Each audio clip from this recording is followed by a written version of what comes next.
cute.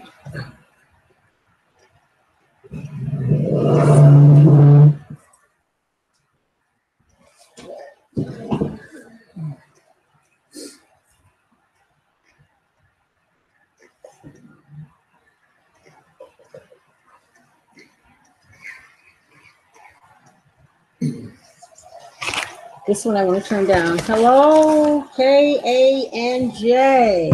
Okay.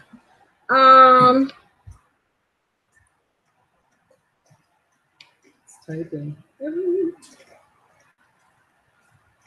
Okay. Hi, Chef. You made it. Okay. Tonight we're going to talk about what we've been, primarily my husband has been working on. Oh, hi. Hi. Most of the day. Hi, Louisiana Prepping. I think we have the screen share set up pretty good. So there are a couple things we want to tell you about. First, how is everybody? Okay, tell you about that. We, show you down in the bee yard, and you can jump in whenever you want, and I'll handle the questions. Hi, Finite World. Okay. So you can actually see what it is we're talking about. Okay. As you know, we live right near Canada, and excuse me. Because of that, well, as a result of that, we live, there's snow and ice and terrible, terrible cold here. In fact, we've already been burning wood fires. However, being a beekeeper in this area is extremely challenging yet fun. And what we do is, when in Idaho, hi, when in Idaho, good to see you. What we do is what every beekeeper does is assess the hives, see which hives we think will get through the winter, which hives we need to join with another hive, so that they have a better chance, because a small hive will not make it through. Whoa, explain this one over here, folks. And things like that. The viability of the queen, has she been laying well? Because she's going to start laying before we open the hives for the spring.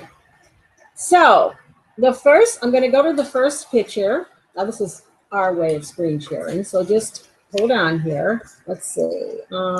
Screen share and an application. And let's hope you see it. If I see it, you see it. Let's see if you see it. If you don't, I did something wrong. I'm not seeing it over here, so I don't think they can see it.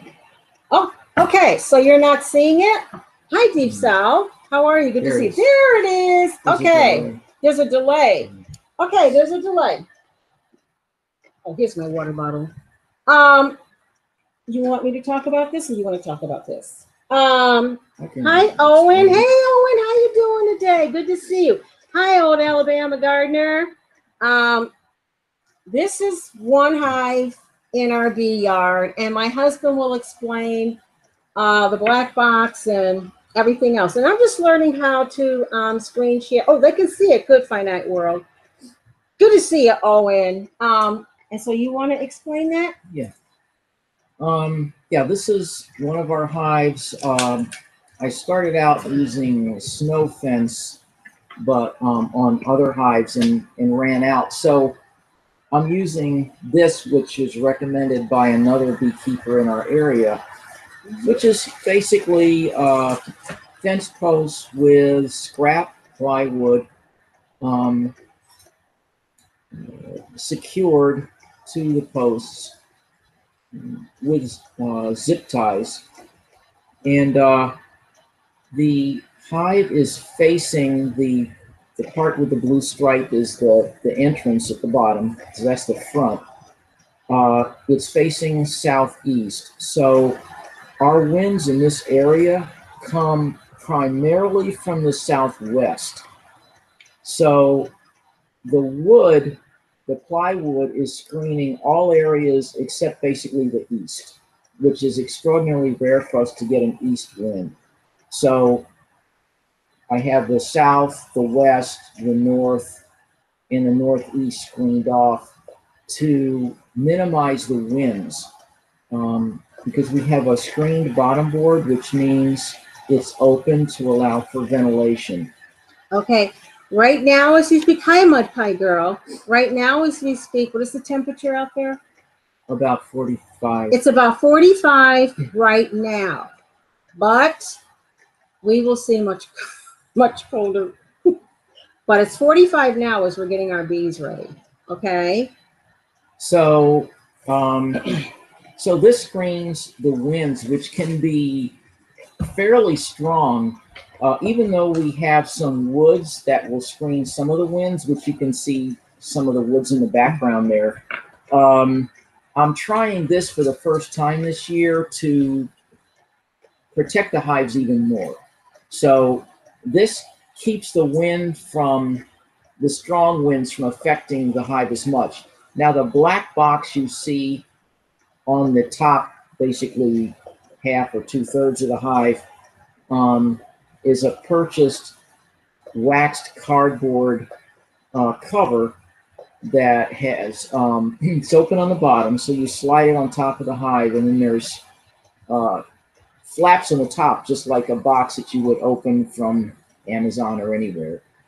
So you close the flaps, and then there's a brick on top so that to put some weight on the hive, and so nothing blows off.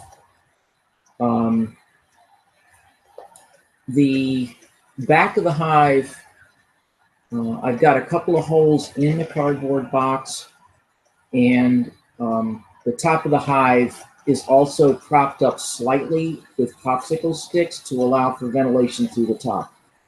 So air comes in the bottom and a teeny bit in the front, and then it allows the moisture to go out the top, because the bees produce an incredible amount of moisture from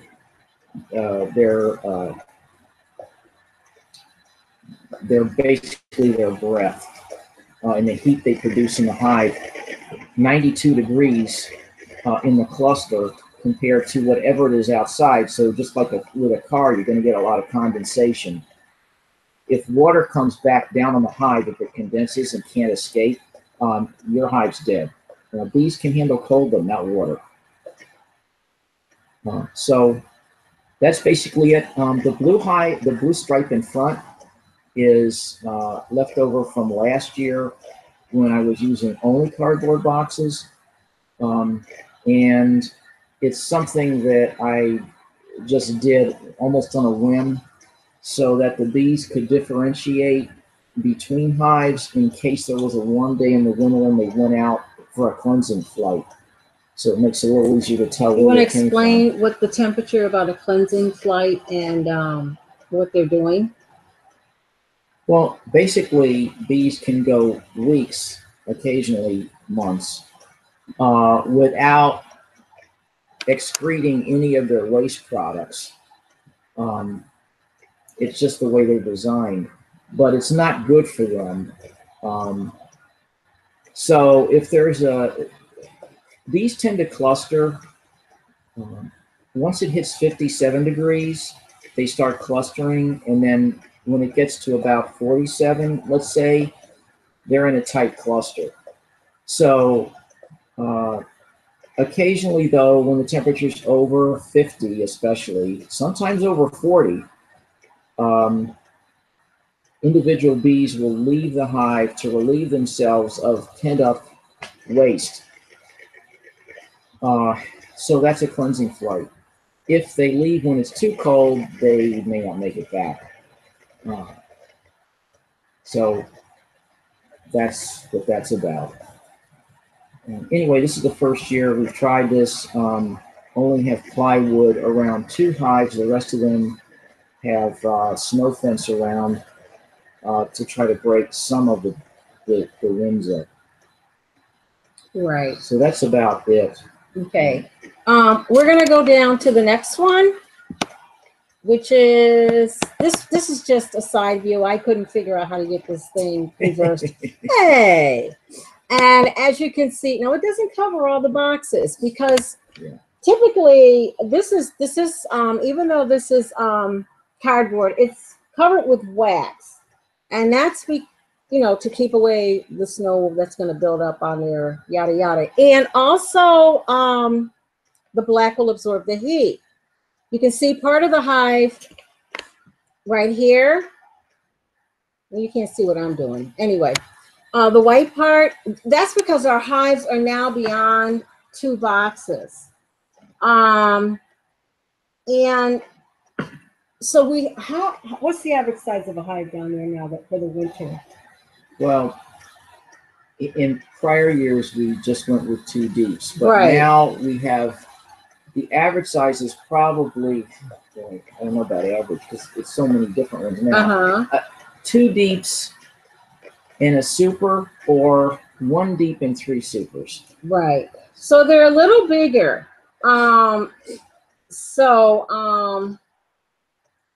Let's see. Let's go down a little bit more and see what we have. Okay. Oh, these are great. Bet you never seen these. Well, I'll wait till you get there.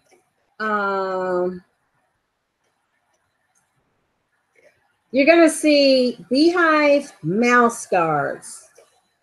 Doggone little mice, field mice. Yeah. Okay, you want to explain? Yeah. Those? Once it starts to get cold, then the mice start looking for a place to go for the winter. As any of you that have ever had mice that have been in the country know, they'll set up shop almost anywhere. And one of their favorite places, if you don't protect it, is a beehive. Why? It's warm, it's dry, and it has a lot of food. So, but if mice get in there, they can destroy a hive. Their droppings and so on can ruin the comb, and the bees are in a cluster, so they can't leave to get to the mice. So it's just really nasty.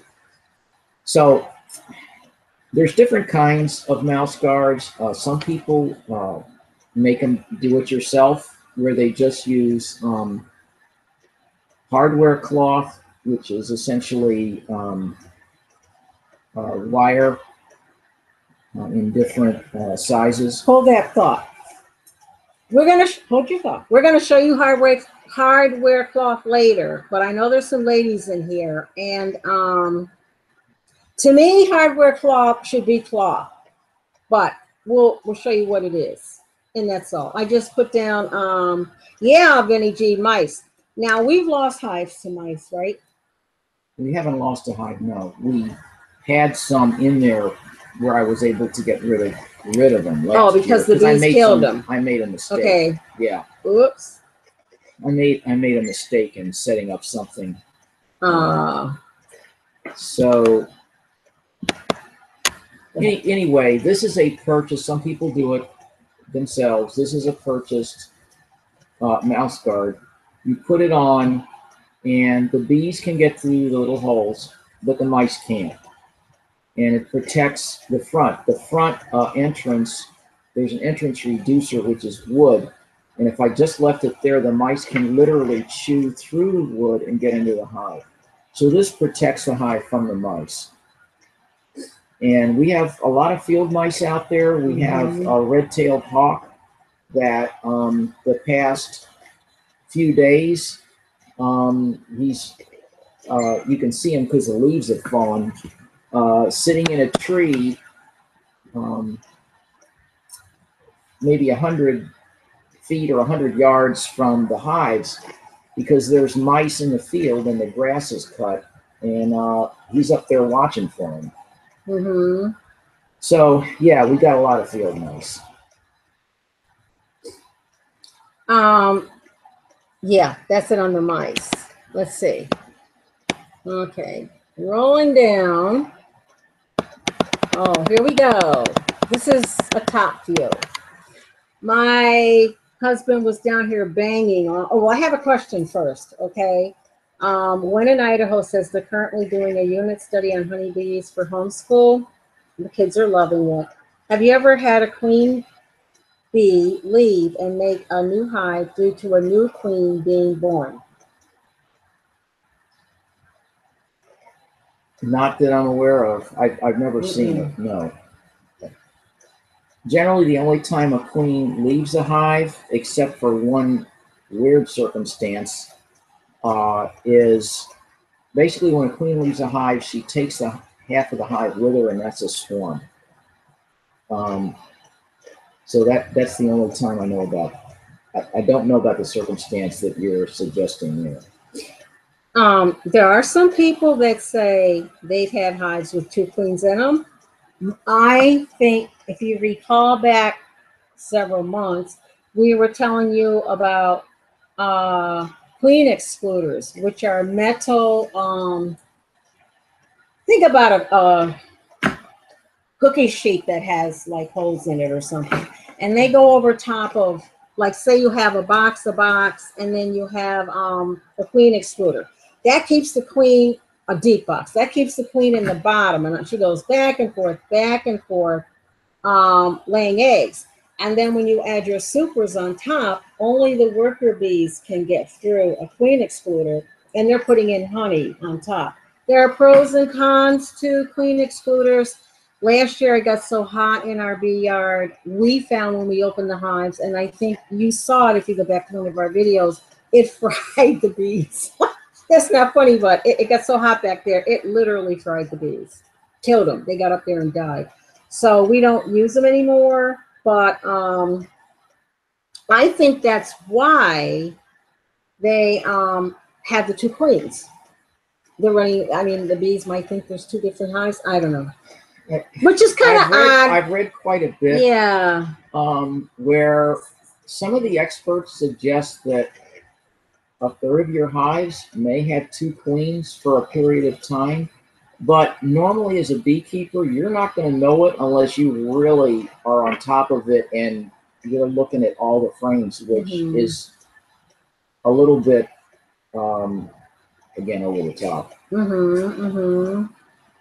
Yeah, when you go out there, if you go back to one of our streams, and you don't have to really, there's the very last one I put up, it's about 5 or 7 minutes, and it says, well, I'm going there next, and I'm going there next, and I'm going to do this and do that. If you look at how many bees are in those hives, and we're opening up, it's 90 degrees or 80 or it's windy, and we're opening up the hives, you really don't have time to look for the queen.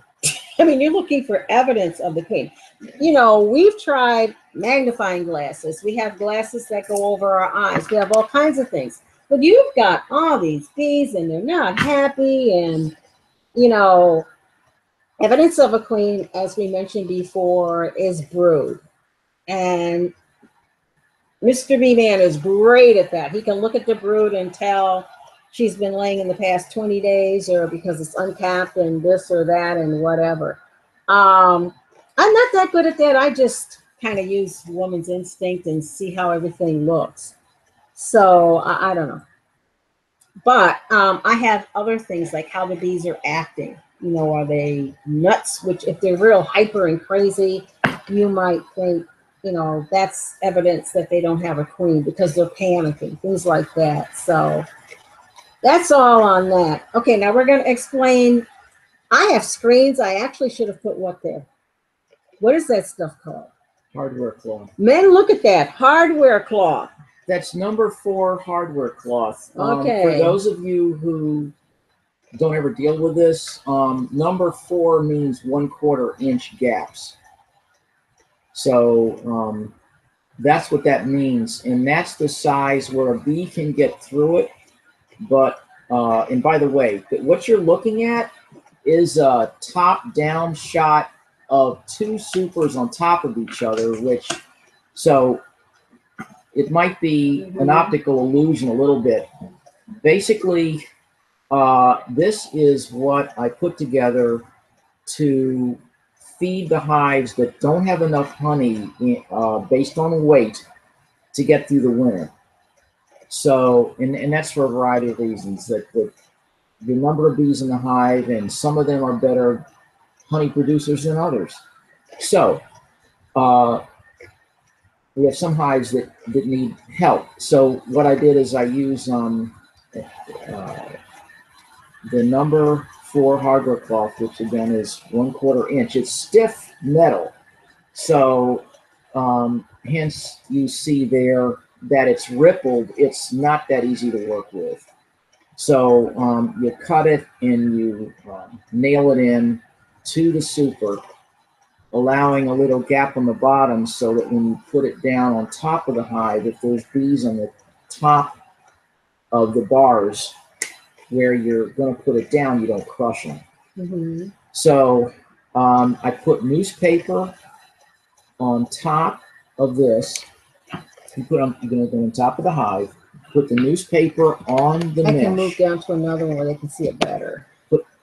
Okay. Yeah, I got one. Here you go. Is that better? Okay. You're going to see something better in a minute. So newspaper goes in on top of the mesh, and then I pour in roughly 10 to 12 pounds of pure cane sugar. That's the side bill. Pure cane sugar on top of the newspaper. Now the bees, as I mentioned before, are doing a lot of exhaling. They're producing a lot of moisture. The moisture will go up through the newspaper, and the sugar, as most of you know, will tend to form in clumps once it gets moist. So that keeps it from filtering down through the hive when they eat through the newspaper. Pardon me. So this goes on top of the hive so that once the bees work their way up in the winter, and once they go through all the honey, which I'm assuming they will in some of these hives, they then have this pure cane sugar to eat, which is the only thing you can feed them. We also have pollen patties up there, which provide other nutrients. We'll show you those in a minute. So we have 9 hives going into winter. 9? What happened to the other 2? Had to merge. Oh, we had to merge too, folks. Okay. So we have 9 hives. Of the 9, 5 needed to put these boxes on 5 of them. 4 are super heavy with honey. They have done a fantastic job. And we could have taken more honey, but we left it on. So anyway, to help them survive. So that's it. That's what we put on the hives to help with the feeding. And so we'll look at the hives about every month, check them out. Some people check them almost every day in the winter. The generally accepted method is check them out at least once a month.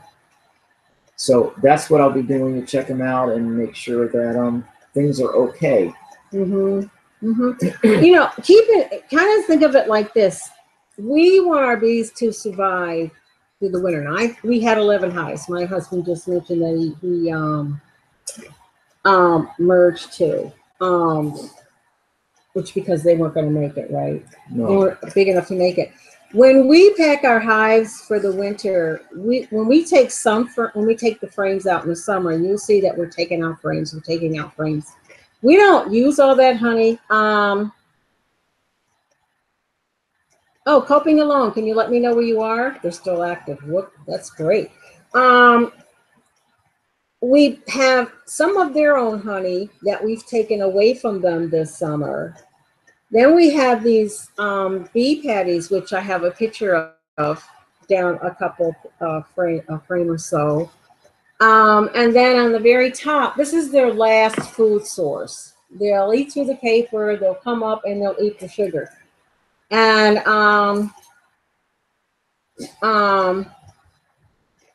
you've never seen anything so beautiful as when they spin the sugar or make it into honeycomb. It's pure white honeycomb. It's the most beautiful thing you've ever seen in your life. I'll have to get a picture of it. So we have all that food in there for them. so that they're not going to, They you know. they don't make honeycomb in the winter. Well, what is that white stuff they make from the sugar? They don't make anything from the sugar. No, I thought they did. Are you sure? They make honeycomb from the honey. I'll go back and show In the you. summer. Okay, we have oh, so, Mississippi, the bees are still flying. Okay. I'm sure they are. Okay, here we go. Making sugar water. This is my job. Okay, this is just a little glimpse. I make our bee water in 5-gallon pails. We use many 25 pound bags of sugar. So, and then we normally feed them 1-to-1, and then we put in a supplement, a bee supplement that has all these nutrients and everything in there. And you can see my stirrer there, which is, you know, I don't know where I got it, but it's really, really tall. That's the one I have this tall. And you'll see a jar in there. And I make tons of this stuff. And that's true of helping along a lot of people killing bees. So, you know, I heat the water on the stove. I have huge stock pots I use. And then I put the sugar in, and I've got a way of cutting down with the water and putting in ice cubes. Folks, after making 10 gallons of this, it's like, oh my God. One of those little jars in there is like 10 gallons, right? Or a gallon. The bottle. The bottle. Oh, yeah, the bottle. The small bottle is a gallon. Yeah. I think you're doing these 2-to-1. Because it's Mark, I honestly don't know what I was. I think it was 1-to-1. They got 1-to-1 now. But then by the time I put the ice in, we use a lot of sugar. You know, I know GMO sugar, but there isn't any other sugar. It's not GMO, I hope. Well, there's nothing else we can do. Oh, you're allergic, Diane? You know, it's interesting, Diane. I have COPD and asthma, and we just carry around EpiPens. And I've been stung so many times, but the odd thing about bees is they say you can be stung one time, just one time, and that'll be the one time, and stung many times before. Okay, I think I have. Okay, this is some of the bee food patties. Just what you think. You get those things in strips? I'm not sure. They're in 1 pound. 1 pound. The ones you buy, if you don't make them yourself, come in 1 pound segments with wax paper on the top and bottom. Yeah. We used to get the dry substance, and I would mix it up with bee food and whatnot, and just like making pie crust, and cut it, and he would put that on. And now we get it this way. The interesting thing about this is called winter patties. Almost no pollen. Almost no pollen, and it's the pollen, right, that stimulates the brood laying. You don't want in the winter. No, we don't want them to lay brood in the winter, but they're going to anyway. I think that's the last one, if I'm mistaken. I could have a lot more next week now that I know what I'm doing. Yeah, I'm pretty sure. Yep, that's it. That's the pollen. So between all that, in fact, this one hive 7, we took the last of the liquid off, the liquid bee food. What, maybe 2 weeks ago? A week ago? About 5 days ago. 5 days ago. They won't take it if it's real cold. This hive did. So the water bills here? No, the water bills here aren't that high. No, they're pretty reasonable. Pretty reasonable. It's one of the few things that is reasonable. Loaded with dandelion. Yes, in Idaho. There are beekeepers, neighborhood. Yeah, they love dandelions. They love them. Okay, I'm gonna stop sharing. Okay. So in fact, we have one dandelion. Whoops! Forgot. Lost everybody. There we go. We have one dandelion blooming right now in the bee yard, even though it's cold out. But, you know, they're just sturdy little things. Oh, okay. Are there any questions from all of that? Water bills in Cali. Oh, yes. Coping alone. I would think everything in California is expensive because mud holes, mudslides. Southern California gets a lot of fires. its water from the Colorado River. Oh, do you? Which is drying up. So, yeah, they're. Oh, do they? Yeah, but they still have to, yeah, they have some issues as well. Okay. Diane, the canning Nana. What do you use the royal jelly for? I'm curious. Just curious. Okay. No one has any questions? Maybe they didn't understand. Oh, Lord. I'm pretty sure, would you recommend buying a swarm? You know, okay, a swarm you don't buy. We're trying to get a wild hot one. Yeah. Swarms are wild when in Idaho. And a good way to get them is to be on a list of a bee club or know someone that's at a bee club that can just tell you where they are. Excuse me. People that have swarms, like they'll go outside and all of a sudden there's a swarm of bees in their backyard in a tree and they just go nuts. And so they'll say, will somebody come get this swarm? And they'll call a bee club. And so the bee club, our bee clubs will put them out in emails. And they'll usually say things like, oh, we'll tell you where the swarm is, like 4 feet up, 10 feet up, under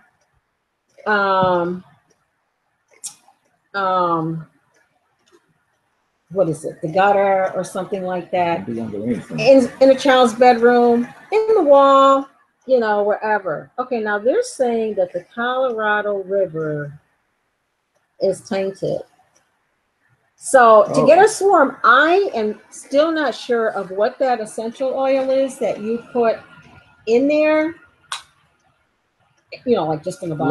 Lemongrass. Lemongrass, yeah. And you'll get a swarm.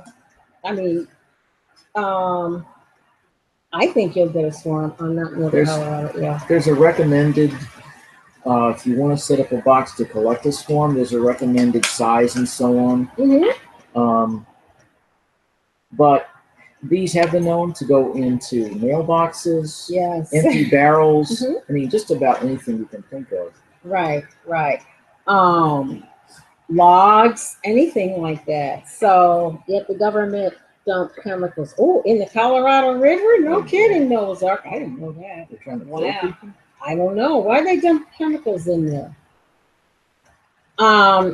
Somewhere. Well, we can't talk about that, about the locomotives. No, we can. We're not monitoring. No, I don't think that's a great idea. Not a great idea. But, well, that makes sense. Lots of lemongrass. Yeah, lemongrass. And then having for... But you can get a swarm. These being expensive. They might have gone up in price, and a lot of that reason is Zika. Spraying for Zika leveled a lot of beehives in Florida, and which Carolina was it? South, I think. South Carolina. And a lot of the chemicals that are out there, you know, I would say transporting the bees and the chemicals, to me, from my, however you want to put it, my insight, is what is causing the bees to have a problem. You know, as we've mentioned many, many, many times, people put those bees on flat trucks. They have hundreds and hundreds of hives. It's not uncommon for people in our bee club to have upwards of 500 hives. Piece of cake, you know. And thank you, Coping Alone. And they put them on flatbeds and they truck them. In fact, up the road. Everywhere we live is up the road. They bring them into that apple orchard down there, the apple orchard that has peaches and grapes and whatever else. They take them down there. You see all the little white boxes stacked up. Yeah, the county that we're in, well, this whole area, has a lot of fruit trees and vineyards. It's Yeah. just a good growing climate for Right, for those. right. So we have a little bit of protection against the Zika. You know, you can call your town hall or city hall. We're a small area, so it's our town hall. You know, we got to catch them when they're open in between sandwiches. And say, are you going to be spraying Zika? Because you won't see them, they're so far up. You won't know what they're doing. And, you know, I know one channel, the lady got sick from when they sprayed Zika. And my big question about that is, what is it doing to the plants and this and that and you know who knows what? But I don't know. Well, the sprays are bad. They're just. I just read a little blurb today. Something just came out that they thought pesticides, insecticides were the major issue, and they thought fungicides were neutral. They've now found that fungicides are contributing when they mix with pesticides. Fungicides are contributing to the problems in hives, to bee loss. Okay, what is a fungicide? You know what? I didn't do any other research. I just read the report. Okay, I know in Florida there's something called anti-fungus. In Florida, anybody here from Florida? All over the place, supposedly. In Florida, there's that black, what's it called? Black mold? Black mold? What's that in Florida? Mold, that's in houses. Yeah, but it's in Florida. Well, that's only because of the moisture. That's the moisture. So maybe they use fungicides for those. We have a lot of fungus here. We grow mushrooms, coping alone. What? Really? In Mississippi? Gee, Mississippi, I think so. Wow. You grow mushrooms? I mean, you have to plant them? Oh, they're up. Wow, that's interesting. Yeah, there's a big group in Washington or Oregon that's growing mushrooms. Black mold, yeah, Mississippi, yeah. And they're using them to feed bees, and I still haven't figured out. No, we don't. Yeah, those red mushrooms or something they use for the bees.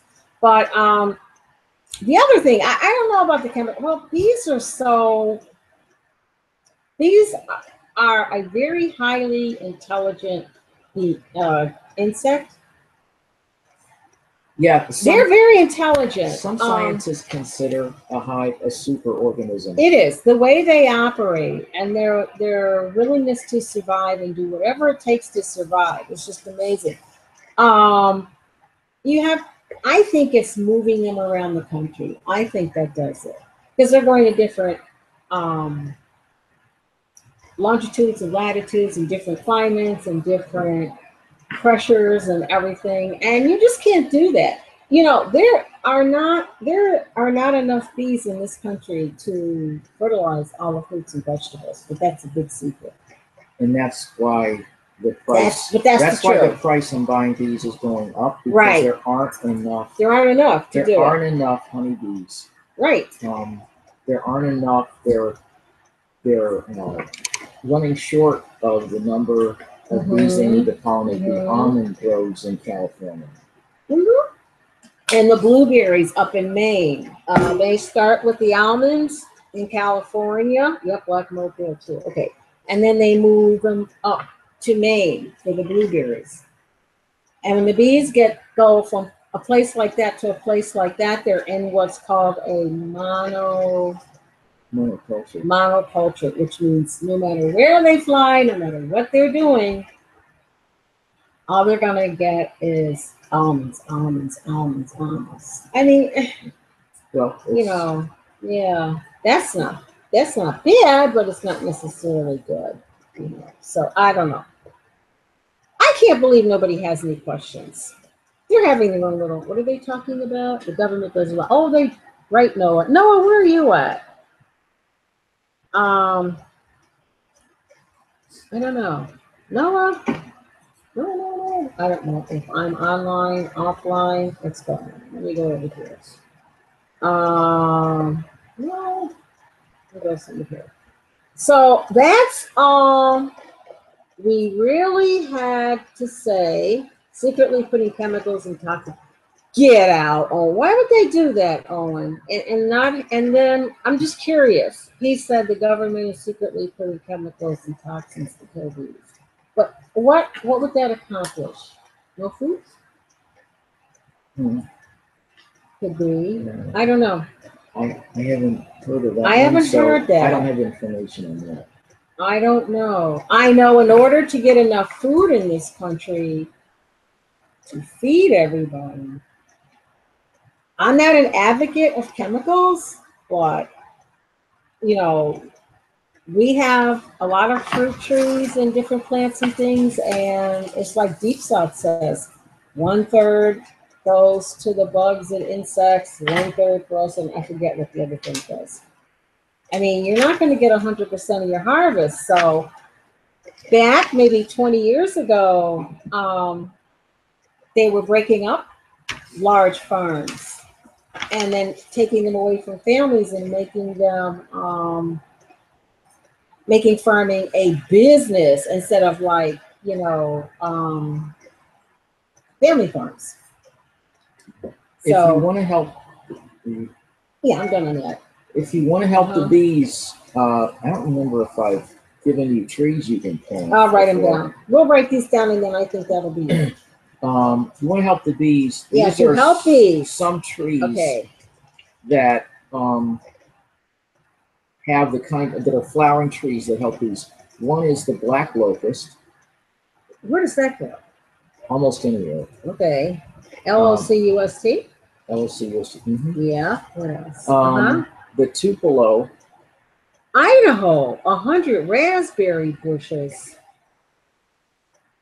What? They like raspberry bushes. Too. Wow, that's awesome. The Hi, Rusty Faith. Tupelo. The Tupelo. Will that go up here? Well, I don't know about it here. Tupelo. Tupelo. Then the linden or basswood tree. Oh, we have those. Which we have a bunch of. The tulip poplar. Which grows from New England, southern New England, all the way down to the Gulf Coast. The palmetto, Palmetto. Palmetto. That's a tree? Yeah, that apparently has a flower. I'm not familiar with it. It grows from North Carolina to Florida. Hi, Timothy. How's it going? The sourwood, which grows basically Appalachian Hi, Barbara. mountains to northern Georgia. Peaster, Texas? Okay, Barbara, Peaster, Texas. Timothy Webb, first time here. Welcome. You missed all our pictures, but that's okay, Timothy. You can go back and rewind. For those of you in the Southwest, mesquite. Mesquite. That's a tree? I think so. They're saying it's a tree. Okay. I'm less familiar with that. And then Chinese tallow, also for the southeast states into Texas. Tallow, Chinese Tallow. Those are all trees that bees like. They're flowering, and the bees do use the honey from the flowers on those trees. Oops, hold on. What about flowers? I've got a list. I've said some of these before, but I guess I can repeat. The flowers? Yeah, we also have flowers that attract bees and help them out. For early spring. Okay. R. Okay. Early spring, Siberian squill. Just a second. Piece of cake to spell that one. SQUILL. Okay, what is the name of it? Siberian squill. SIBERIAN. And then SQUILL. Yeah. And then you all know what a Joe Hive.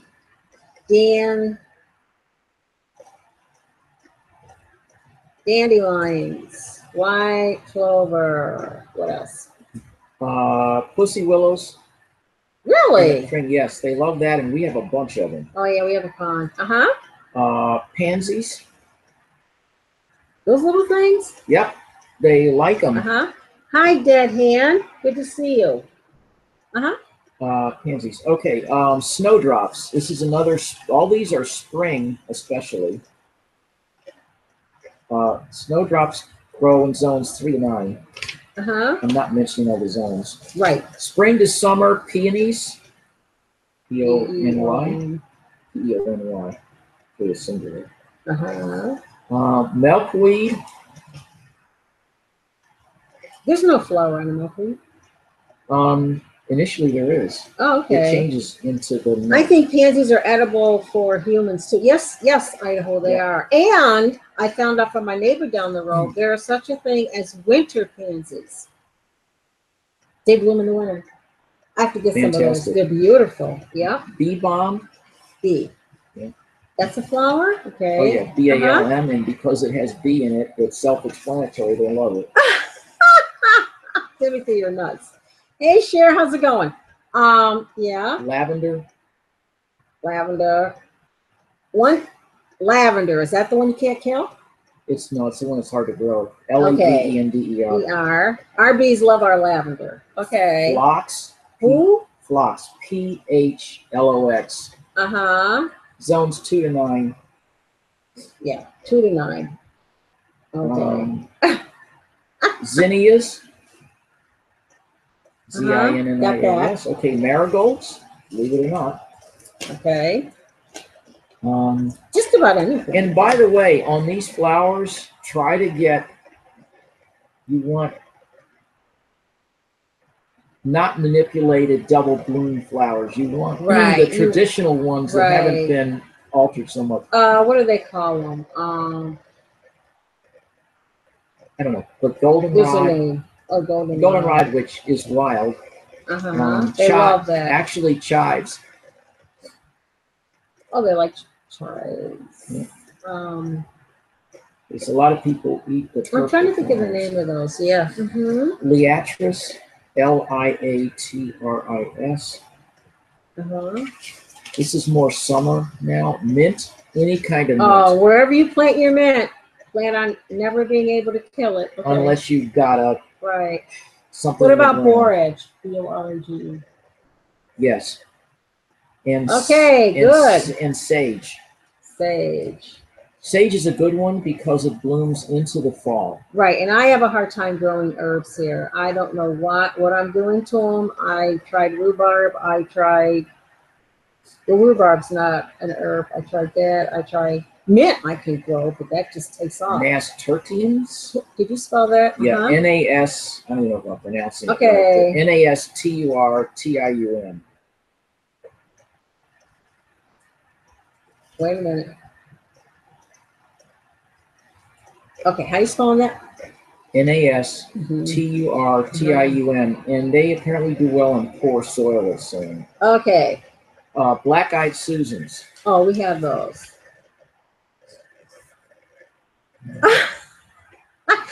Sharon wants to know if we need any mint.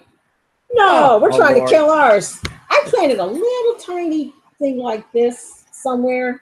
And it's everywhere. Yeah, I've got a lot of work to do. It's everywhere. Borage, by the way, is also known as starflower. Really? Yeah.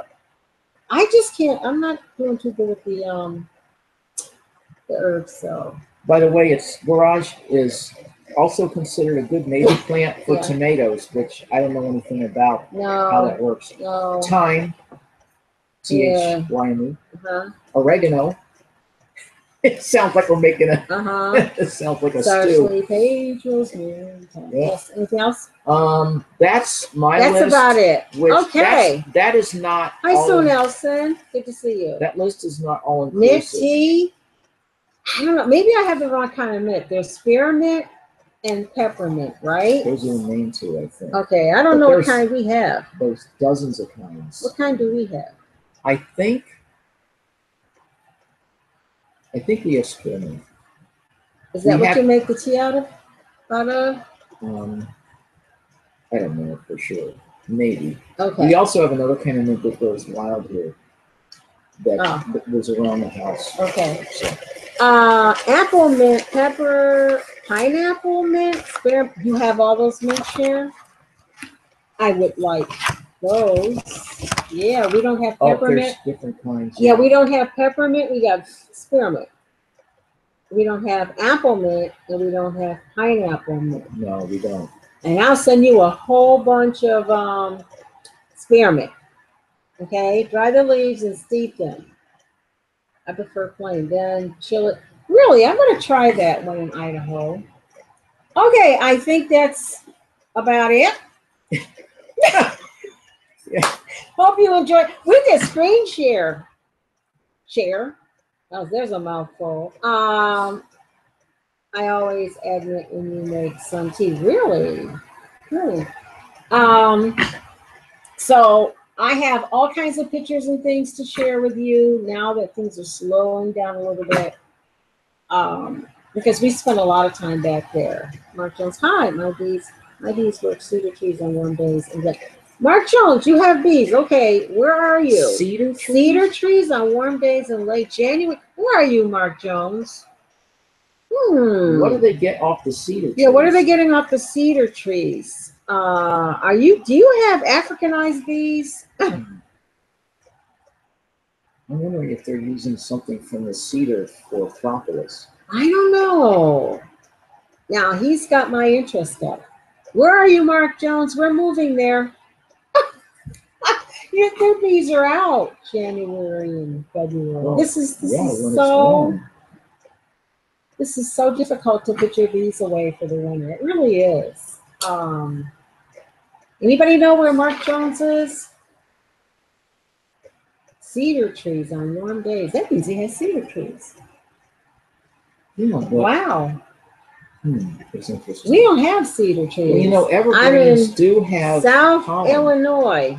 You met me. He met us at Deep South Homestead. They bring in a pale green on their legs. That says the pollen. South Illinois, and your bees are flying. That's south enough, Illinois. That's not much further south than us. You're in South Illinois. Wasn't Mark Jones the one that went to the house with us? Yeah, could have been. Sure. He's one of the ones that went. Sorry, Mark. Sure, I remember you. Wait a minute. So South Illinois, you don't get snow. It doesn't freeze there. You don't get snow. Well, not if their bees are flying in January and February. In January and February? Yes, he said. Yes, went to Deep South. Yes, he did. Okay, so Mark, let me get this straight. Your bees. Yes, I remember now, Mark. Your bees fly in January and February. So you can't have snow. They're not going to be flying in snow. He has that wonderful, yes, he does, Cher. Right. So I like to know South Illinois, that's could be a possibility for heading off to. Maybe he's in a microclimate. Are you in a microclimate? How's he doing that? We have snow, but on warm days they fly. On warm days they fly? Well, if it's 50 or above for sure, even ours will fly, even in the snow. But there's nothing for them to get. No, they cleansing flights. Yeah, okay. But if he's got cedar tree, see, I don't know that much about. Thank you, Mark. We're going to check that out. We're going to check that out. Okay, Helen. That's our cow. It's our cow cuckoo talk. Okay, we have snow, but on warm days they fly. So you don't put them away for the winter, like we were just showing you some pictures as far as packing them up in the hives. They just take off. Wow. He has to do something, otherwise he'd lose them all. So you don't do anything for them in the winter? You don't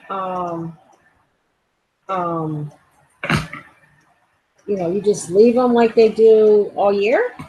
Wow. Huh. He's not saying. Mark, he's probably talking. Hi, TJ's woodworking shop. We have had a few pieces, but nothing real cold. No, we don't have to put them away for the winter. Wow. That's unbelievable. Okay. All right. Maybe he's got super bees. He's got super bees. Okay, we're coming to Southern Illinois. That sounds like a possibility. Okay, because I'm tired of putting my bees away. Okay. Thank you for telling me that. That's not too far away either, is it? I have 2 deeps for winter and sometimes 1 super. Okay, okay. Thank you for that. Wow. All right. So we're gonna wrap this up. Simply 7 starts at 9. Go over and see them. Simply 7 Living. And I'm gonna go online and look at South Illinois and the place into Mississippi. I don't know.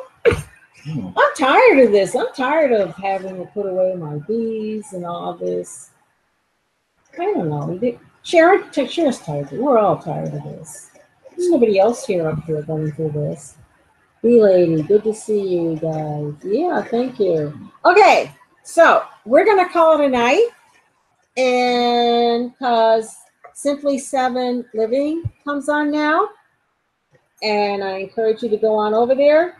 Snow, so yes, it does, Sharon. It does, and I just about had it. So thank you, everyone. Okay. See, that's what happens when I try out my glasses. Oh, okay. Everyone for stopping by. Bye. Whoops. Have a super duper day to TOMORROW. I can spell. You purchased a huge property and we'll move into the carriage house. She said we get the big property, then carriage house. I'd move into the carriage house here. Okay, we have to go, or we're gonna take up their time. And came in late, but enjoyed the bee. Okay, go back to the beginning, Mark, and you'll see the things we have to go through here to put our bees away. You want to trade homes, Mark? How much land you got? We got 19 here. Anybody want to trade? 19 acres. Going once, going twice. No? Okay. All right. We're going to pack it in, as they say. We'll say goodbye, dear. Yeah, okay. Good night. Okay. Good night. See you next week. Bye. Whoops.